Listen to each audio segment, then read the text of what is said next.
Okay, see ya. Hello, everybody. How you going? Keely's thirsty. It has been a long week, hasn't it? Rob and Deb, how are you? Good evening, good evening. Craig, Karen, Joan, hope you're all logging in. Joan are you guys still separated? I'm sorry about that. Peter and Karen, hello. G'day, Michael. How you doing? I know, it's so exciting, isn't it? Nobody's tasted this wine except for us. Well, I don't know if you guys have opened it yet, but I've tasted it once or twice before. Oh, I'm just having a little sip of water because I feel like I've been running all day. I don't know about you guys, but it's just been one of those crazy days. Look, there's Polly at the door waiting for Jill to come in. Wake your tail, Polly. Polly, wake your tail.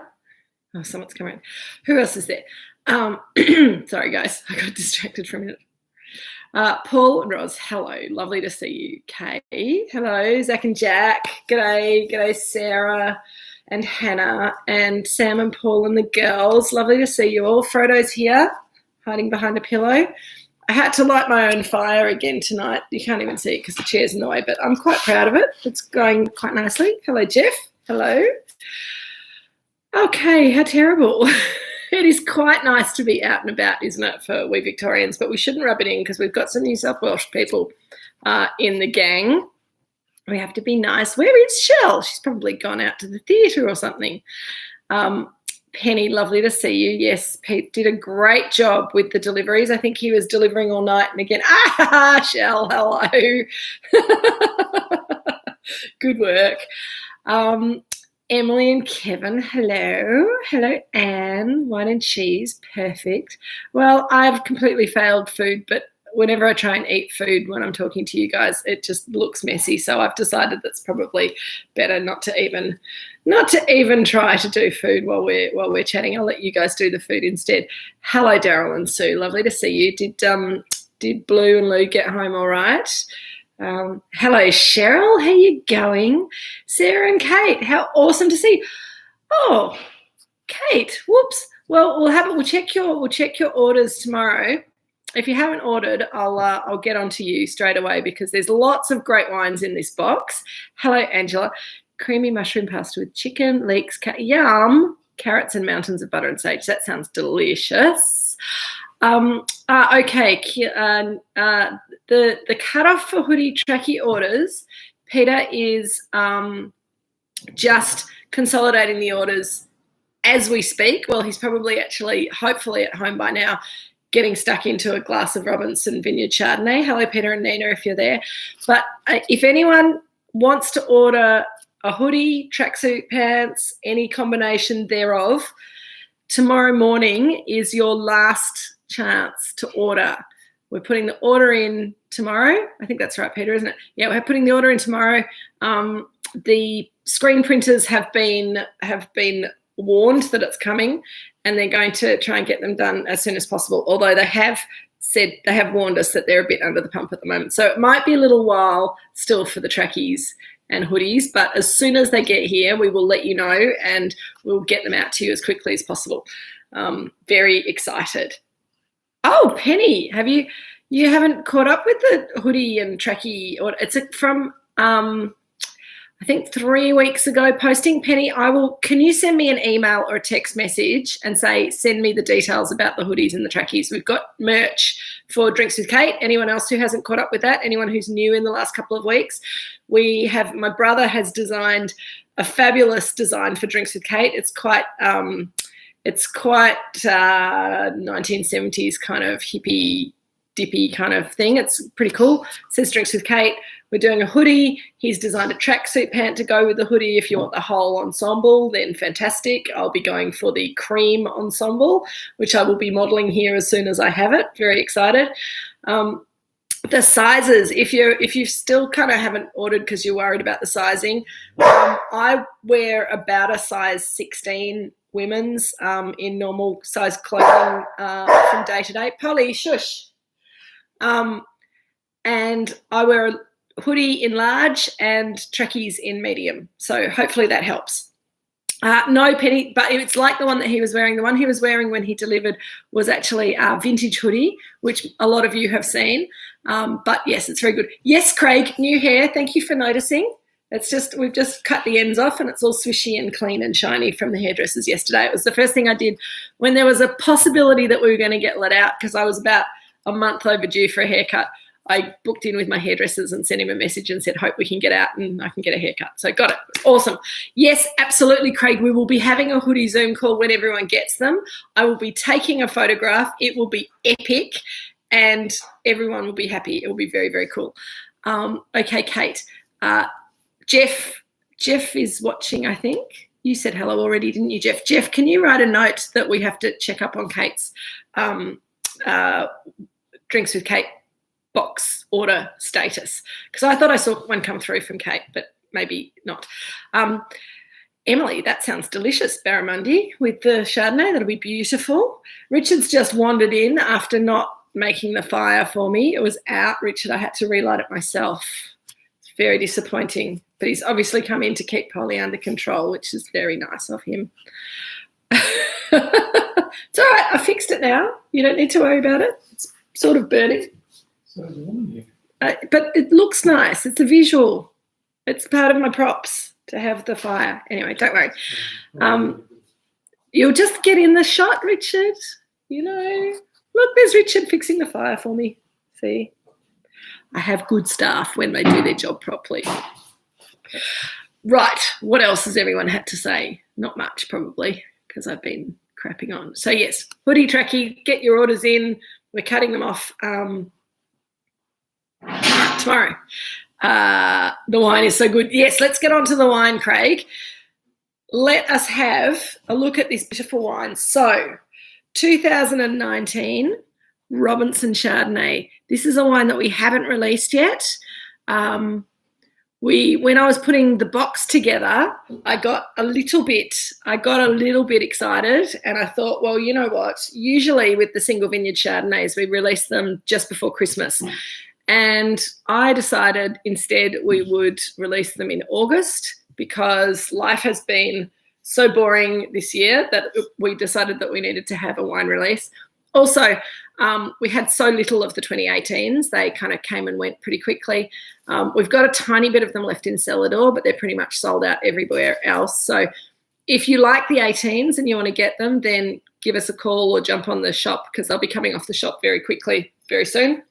We will be releasing both the Robinson Vineyard Chardonnay from 2019 and the McIntyre Vineyard Chardonnay from the same year in about 2 weeks' time, on the 12th or the 13th of August. And we just decided, just for the fun of it, we always kind of miss this, and we thought, well, this year we'll do it in sort of conjunction with the Halliday Awards. Often we get some nice scores for our Chardonnays, so we're just kind of rolling the dice, hoping that Mr. Halliday, actually Jane Faulkner reviewed the wines from 2019. We're hoping that maybe she's liked them. We think they're pretty special, and we wanted to share them with you guys as a little preview. So let's get this bottle open and let's get this party started. That's a good noise. Ooh, I nearly poured wine on my computer, but everything's okay. I decided to use my Pinot glass tonight. We have this conversation a lot, and I think you probably expected me to have a Pinot glass by now tonight. I do like drinking Chardonnay out of a Pinot glass. I think it works really well. Get that in the glass. What a beautiful colour. Oh, how's everyone's week been? Has it been crazy? My week's been crazy. Oh, that's nice. Isn't that lovely? So, Chardonnay. We love Chardonnay at Moorooduc. We all love Chardonnay at Moorooduc. And just to give you guys the rundown, because probably most of you know this story back to front, upside down and inside out, but there'll be some people who maybe haven't heard it enough yet. At Moorooduc Estate, Mum and Dad, oh, here you go, Richard. Richard's come over looking for some wine. He hasn't tasted it for a while either. This is the fun about looking at a wine that we bottled a while ago but haven't released yet. We kind of hide it. Yeah, I know, Craig. Yeah. I was really sad to hear the news about your extension of your lockdown. Let's hope that it works out. Penny, I'm so glad that you're enjoying the Olympics. That's good. We're getting some nice results, the Australian athletes, which is good. So back to Chardonnay. Go for gold, go for Chardonnay. See how I did that segue? Not very good. Anyway, we planted Chardonnay here at Moorooduc Estate in the McIntyre vineyard in 1983, and the vines that we planted in 1983 are our oldest vines. We planted some other things as well.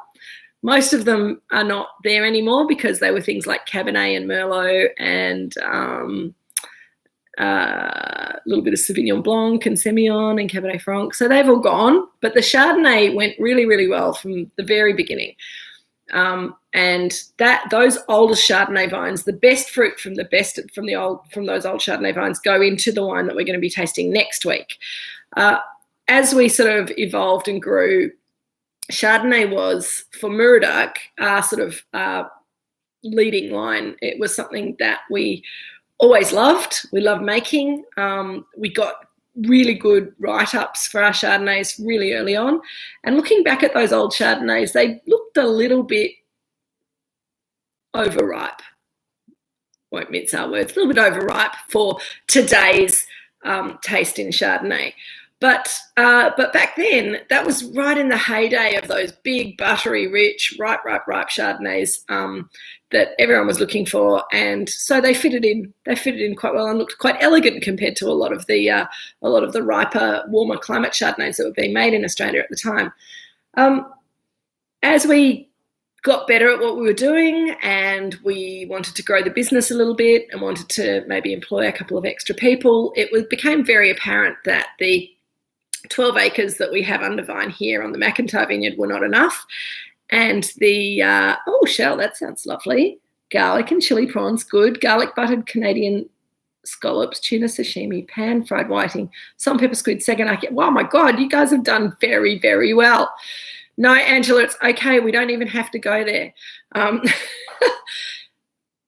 That sounds delicious, Shell. How fantastic. So Chardonnay went through a bit of a patch where people thought they didn't like it, partly because of the styles of Chardonnays that were being made. And but we wanted to keep making. We were selling our Chardonnay from cellar door and direct to our mailing list customers, people like some of you guys who have been buying it for a long time, all the way through even the darkest days of Chardonnay for Australian Chardonnay. And we needed some more fruit, and we couldn't plant any more fruit here because we were fully planted with the Chardonnay and Pinot Noir and the little bit of Shiraz that we've got. And I know Shell loves to wow us with it. Please send us a photograph, Shell. I can't wait to see how it all looks. And it also sounds like you're not going to have any trouble with vampires tonight. So well done, you. So when we started looking at making more wine than we could grow fruit for here at Moorooduc, we looked around at other vineyards that belonged to friends of ours. And the Robinson vineyard, which is where this Chardonnay comes from, became a vineyard that we started working with we bought our first fruit from Hugh and Isabel in 2008, I think, 2007, 2008. And again, back then we were picking the Chardonnay a little bit too late, and we were finding that this fruit from the Robinson vineyard, which is 3 kilometres to the south of us, it's a slightly different, I know, Sam, pan-fried whiting, delish. Got to eat it straight away though, can't leave it lying around, which is hence why I'm sure, Shell, you guys were madly cooking at the beginning of the session. Glad you got it done. The Chardonnay from the Robinson vineyard, 3 kilometres away, similar soil, slightly different aspects, slightly different topography, lots of little tiny differences, very different flavour profile in the wine. And we found when we were picking it at the ripeness level that we'd kind of settled on for the McIntyre Chardonnay, we were getting really pineapple-y characters in the wine, and it was a little simple and a little straightforward. And we worked out quite quickly that we were picking it a little bit too late. So we've got much better at sort of seeing what the optimum ripeness is for the Chardonnay from the Robinson vineyard. We pick it a few days to a week earlier than the Chardonnay from this property, and it's always got this incredible concentration and line and drive to it as a result, which is really, really exciting. You don't want to rush the cooking of the once you start cooking the barramundi, Emily and Kevin, then you can't concentrate on the wine drinking. Plenty of time for that later on. So jump forward to 2019, and this is a lovely vintage, and we really enjoyed making the wine. I was thinking back to it, and I remember that there was some warmish weather. It wasn't ridiculously hot during vintage. We had a lot of New Zealander helping us out with vintage, and I remember there were quite a few gin and tonics at the end of the day as his partner came back to pick him up to take him home after she did her work. And it was just a really lovely vintage. Lots of ripeness, but not too ripe. Lots of lovely acidity. Lots of lovely line to the wine. And Angela, yeah, this fruit from the Robinson vineyard is always picked a little bit earlier than the Chardonnay. It's not by rules a week earlier. We do. So basically, once the grapes are looking like they're getting almost ripe, we start testing the ripeness of the grapes by, and I don't do this, don't get me wrong. Hugh does it, Jeremy does it in some of the other vineyards, Richard does it sometimes, and they go through the vineyard and they sample. They'll pick a few grapes from or a bunch from different parts in the vineyard, and we'll bring them back and we'll squash them up and extract the juice, and then we'll check the sugar level of the juice and taste it. And sometimes we'll check the acid, but usually we don't need to do that. But that's how we decide when it's ready to pick. So it's all about sort of the sugar levels and how the flavours are in the juice. We decide, okay, well, it's time to pick tomorrow, in 2 days' time, whatever. And then we have to scramble to get the pickers together and get that all organised. So it's quite stressful. It's always poised on a knife edge when we're deciding to pick, because if you're having a warm spell during vintage, then things can ripen really quickly from day to day. If you're having a cooler spell during vintage like we did this year, you have a bit more time to make decisions and you see the grapes ripening more slowly, so you can kind of make your plans a little bit more in a more leisurely fashion. So let's get down to what this wine tastes like.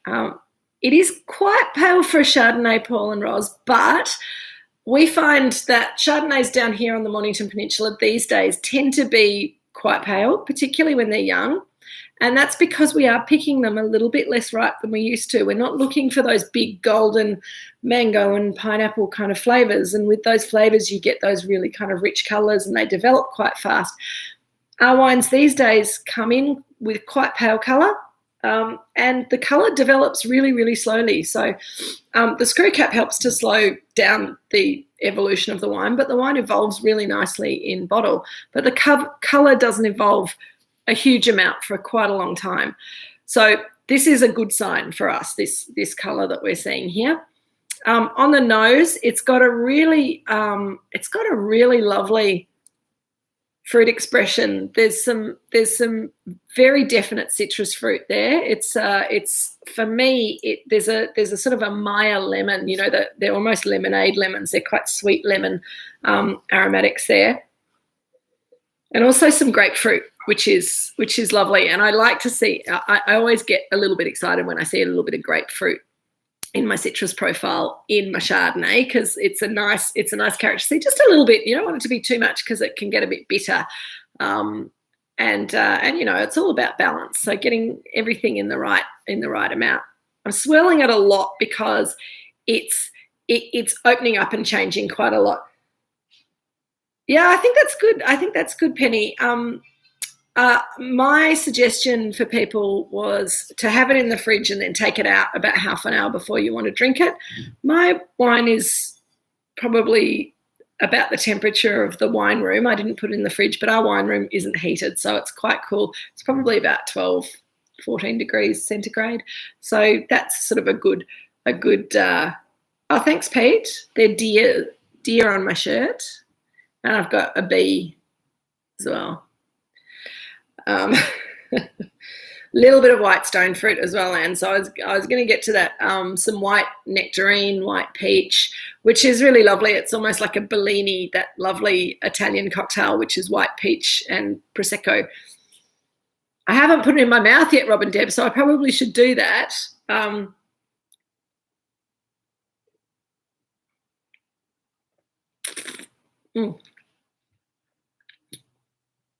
this is what I love about the Robinson Chardonnay. Yes, Craig, venison, but I don't think venison's quite the right match to this wine. So I wore the wrong shirt for today. I'm sorry. I should have worn my shirt with chickens on it, or with pan-fried whiting on it, or calamari, or potato cakes. I'm obsessed with potato cakes at the moment. Please excuse my potato cake obsession. The thing I love, as I was saying before I got so rudely interrupted, keep rudely interrupting, it makes it more fun.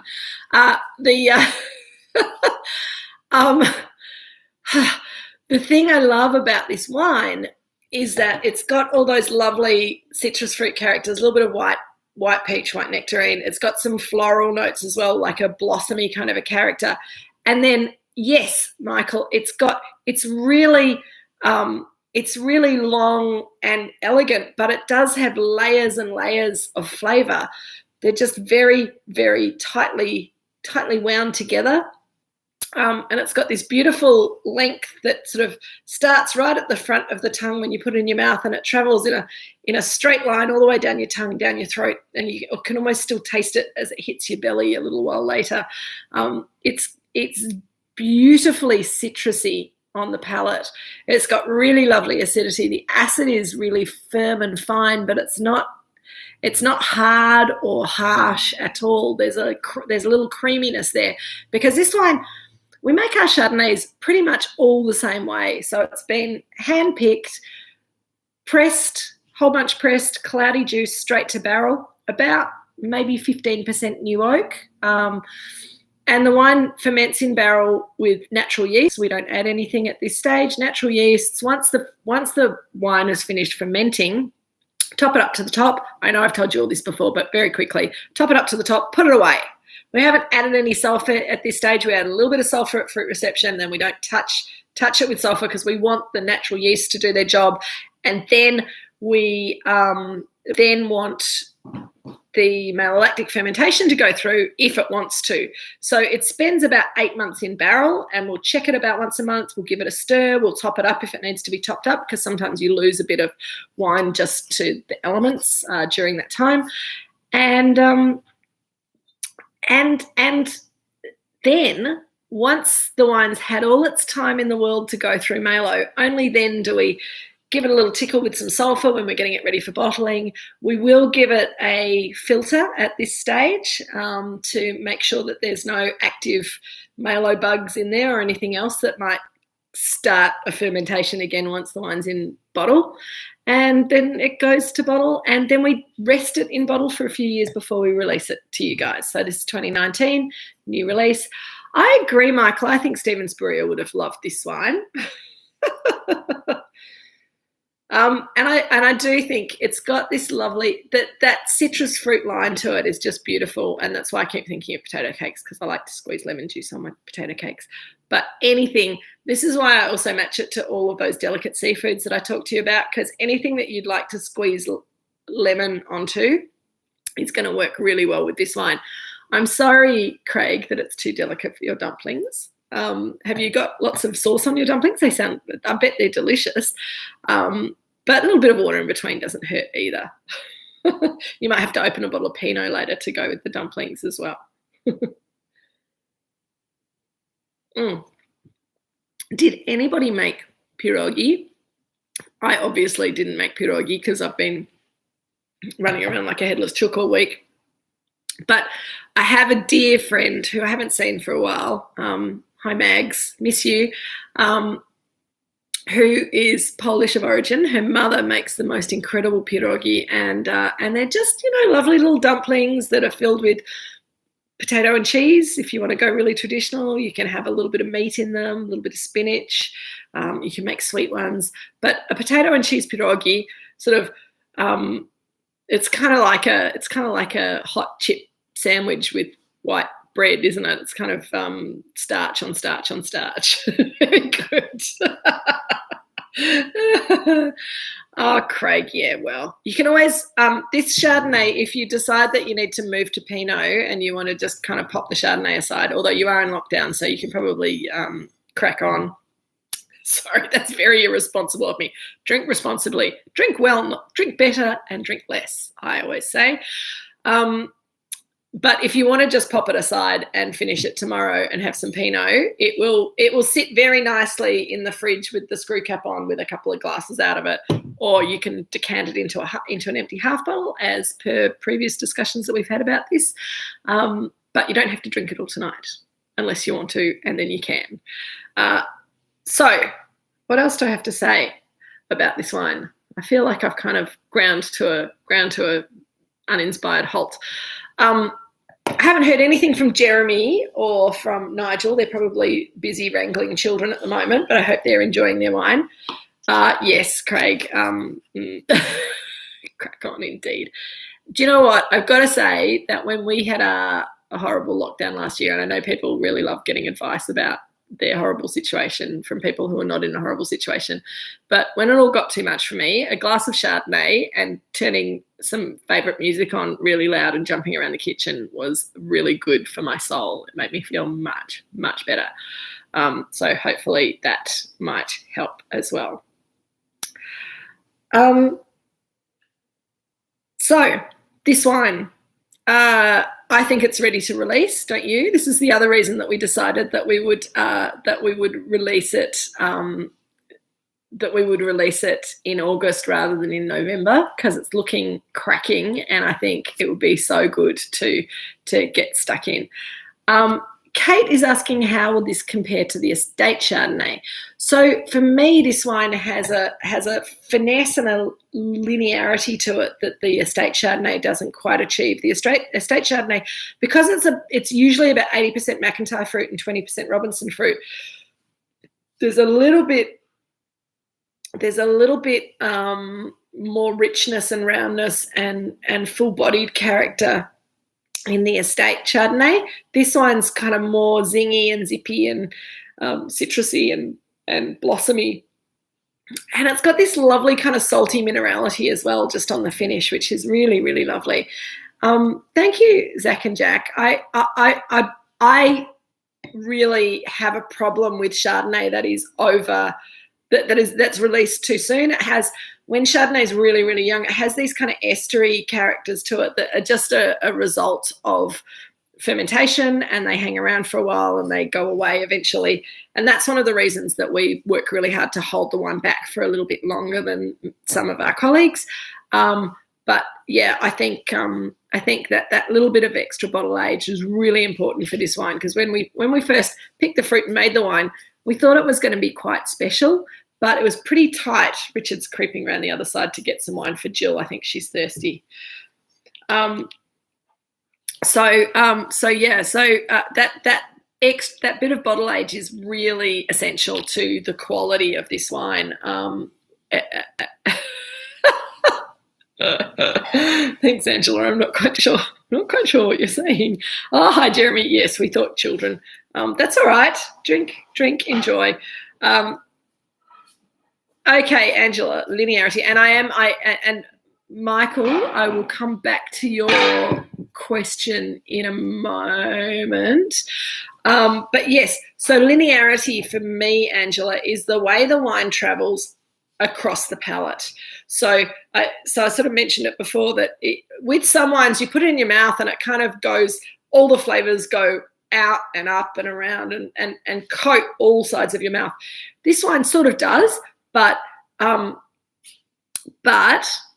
this wine for me does the kind of travels in a straight line down your tongue. It doesn't spend time checking out the corners of your mouth or, hanging around in the roof of your mouth. It just travels, the flavours travel straight down the middle of your tongue, and it's kind of like this arrow of Chardonnay that goes whoosh, and you can still taste it after it's gone.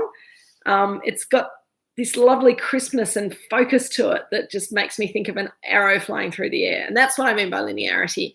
It's usually wines that have a little bit more of an acid kind of line to it and less opulent fruit. And so this wine has got that nice balance of quite lovely fruit expression, but it's kind of slightly tight fruit, and all those kind of citrusy, a little bit of white nectarine coming through, but then that acid line just kind of pushes it through and doesn't let it hang around, wasting everyone's time. No, there's lots of Chardonnays that are bigger and richer and that have more savoury characters than that maybe kind of sit in the middle of the palate or the back of the palate before they go. This one, like that.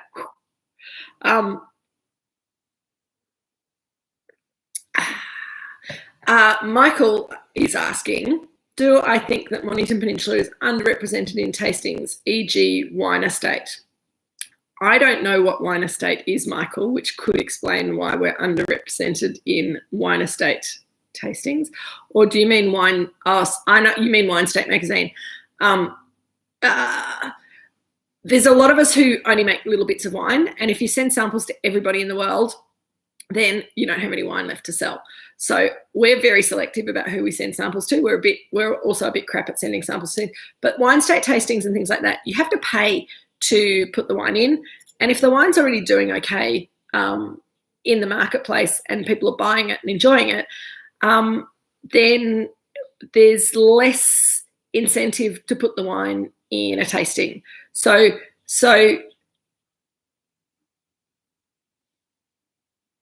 I don't understand, Michael.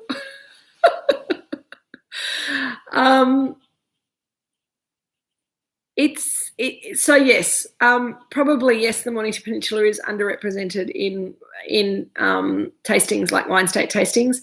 I think that the wines, also when you line up wines like this in a big group, then because they're subtle and elegant and take a little while to show themselves, then they don't do well in comparative tastings where people are tasting through fast and not spending any time with them. We're doing the opposite on these evenings that we spend together. We're spending a good sort of 35 to 45, sometimes 50 minutes talking about the wine and drinking it together and seeing how it evolves and develops. And that's the way these wines really sing. And that's the sort of wine that I like to drink. I think that the wine that shows really well when you have a tiny sniff and a tiny mouthful of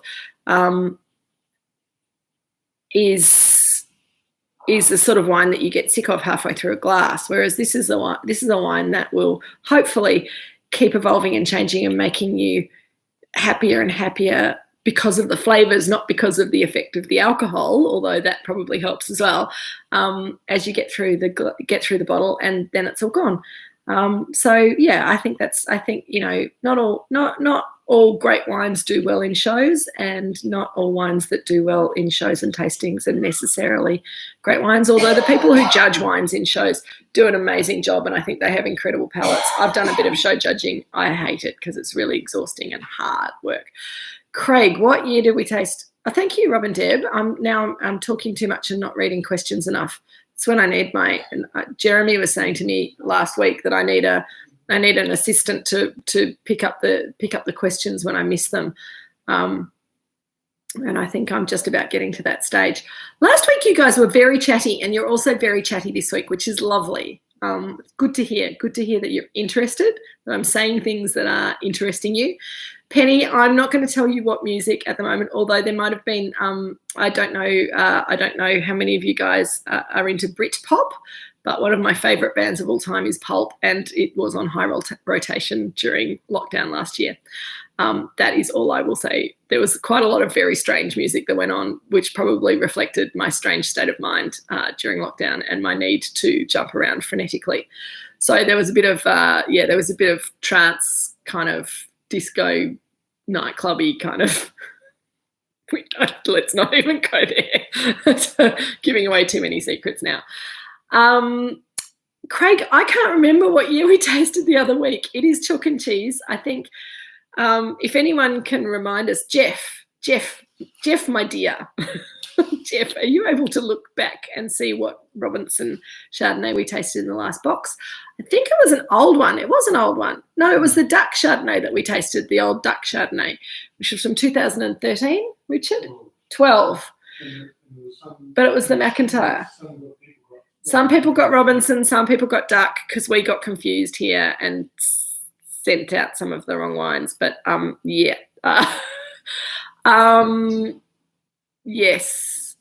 But Craig, I think there's two things going on here. Every vintage for us looks different. I think 2019 we're pretty excited about because we're thinking it's looking pretty delicious relatively early on in its life. Sometimes the Robinsons take a bit longer to express themselves a bit.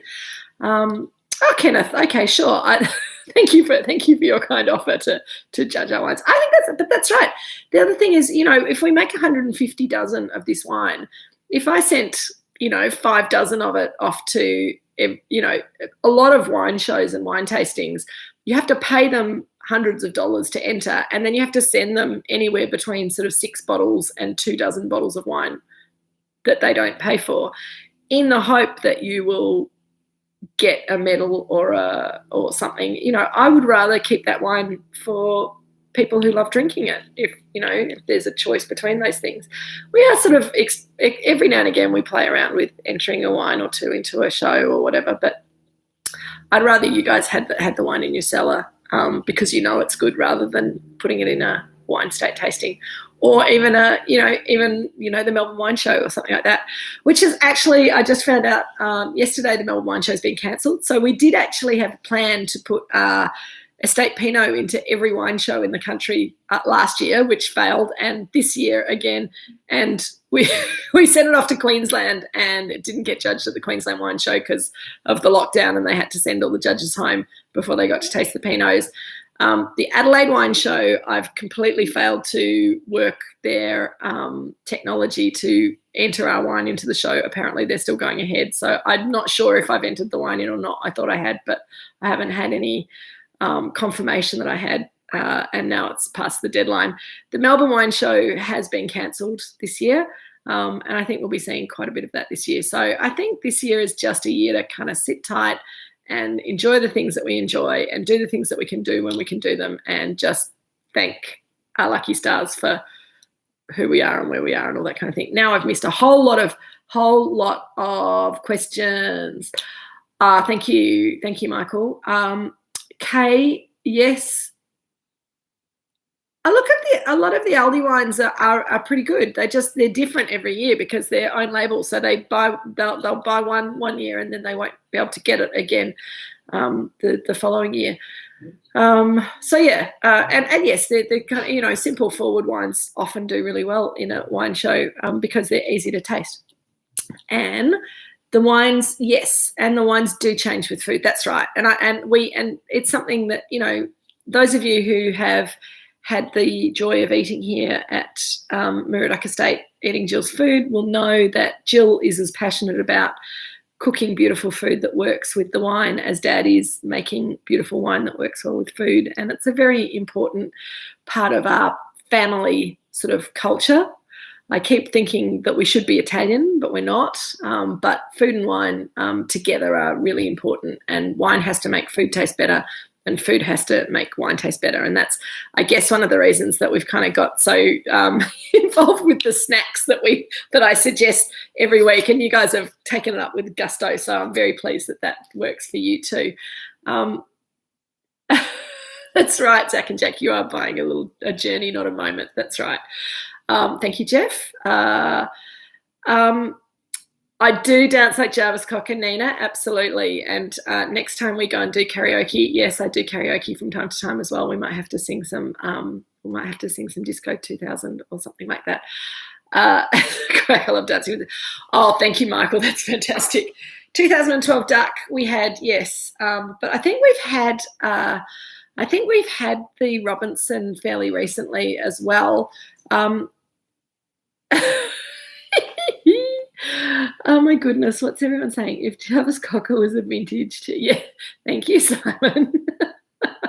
I tell you what, Emily, lots of people think being a wine taster, it sounds like great fun, but it's actually absolutely exhausting and quite unpleasant. And the reason I say that is that you have to, in a wine show or a big magazine wine tasting, you'll be tasting maybe a bracket of, in a big magazine wine tasting, it's probably slightly more controlled. So you'll be tasting maybe a big bracket of 50 to 100 wines in a day and comparing them and contrasting them and picking out the best ones. It means that you have to spit them out. It means that your mouth gets very sore from the acid, and a wine show is even worse because most wine shows you taste between 160 to 300 wines a day, and they usually go for 3 or 4 days, the major wine shows. So a lot of the major wine shows have you guys are very naughty. A lot of the major wine shows have cut down the number of wines that they taste a day, which means that they go for longer, which is really interesting. But it's really hard to look after your palate. You get ulcers, you get kind of sore bits in your mouth. You have to be really careful of your teeth so that you don't wear your enamel away because of all the acid in the wine.